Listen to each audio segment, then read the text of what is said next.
A leaner multinational force will replace the current African Union (AU) peacekeeping mission in Somalia by the end of the year, National Security Advisor Hussein Sheikh Ali told The National. The African Union Transition Mission in Somalia, ATMIS, is expected to wind up its operations on December 31st, ending the presence of the AU force in Somalia 17 years after it was deployed to help drive the al-Qaeda-linked al-Shabaab militant group out of the capital, Mogadishu, and to support the internationally recognized federal government. The AU force is operating under a UN mandate to counter a resurgence of al-Shabaab and to train Somali security forces.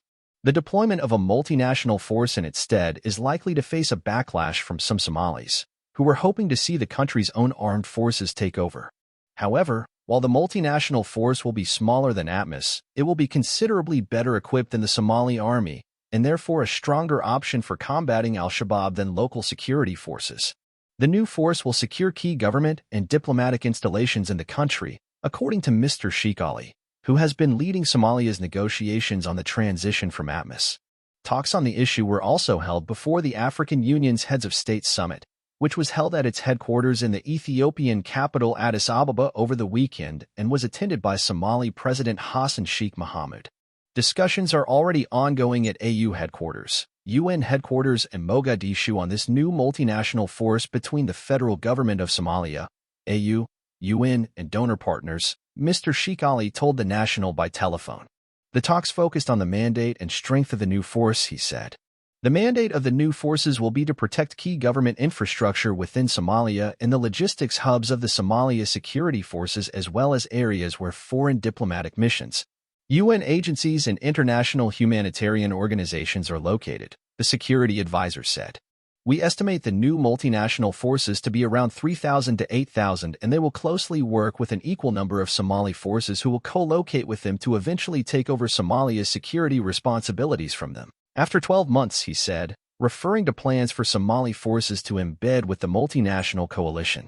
The role of the mission will be reassessed after 12 months, with an option for an extension depending on the security situation in the country, he explained. The strength of the current AU mission has dropped over the years from 22,000 at its outset to 14,262 currently, with another 4,000 personnel expected to leave in June. They operate in Mogadishu and across much of southern Somalia. Its members come from Burundi, Djibouti, Ethiopia, Kenya, and Uganda. Mr. Sheikh Ali did not say whether the new multinational force would draw from members of the ATMIS forces already in Somalia. Al-Shabaab threat. Although the AU peacekeepers have been credited with preventing Somali forces from being overrun by al-Shabaab, the militants continue to cause heavy civilian and military casualties with hit-and-run guerrilla attacks. Somali government forces are currently engaged in active combat against al-Shabaab in South and Central Somalia. Al-Shabaab's preferred methods of attack are suicide bombings and car bombings that have often claimed many civilian lives, particularly in Mogadishu. Last week, the group fired several mortar rounds at the Ministry of Defense, with some landing within the compound. Police said one of the mortar rounds hit a house, killing one person and injuring 11 others from the same family. Al-Shabaab also regularly attacks Somali military and ATMIS bases. Last month, the militants seized an outpost from government forces in the village of Kad in Mudug region of central Somalia, with many casualties reported on both sides. President Mohamud declared all-out war on al-Shabaab after his re-election in May 2022, describing them as Somalia's public enemy number one. He launched a three-pronged offensive to counter the group militarily, financially, and ideologically. Since then, government forces have taken the war to al-Shabaab. However, security analysts say the militants are now avoiding direct clashes with state forces and instead resorting to hit-and-run attacks, which allow them to strike at a time and location of their choosing. It is civilians, either killed or maimed, who have been the main victims of al-Shabaab's raids, bombings, and mortar fire over nearly 2 decades. We are worried.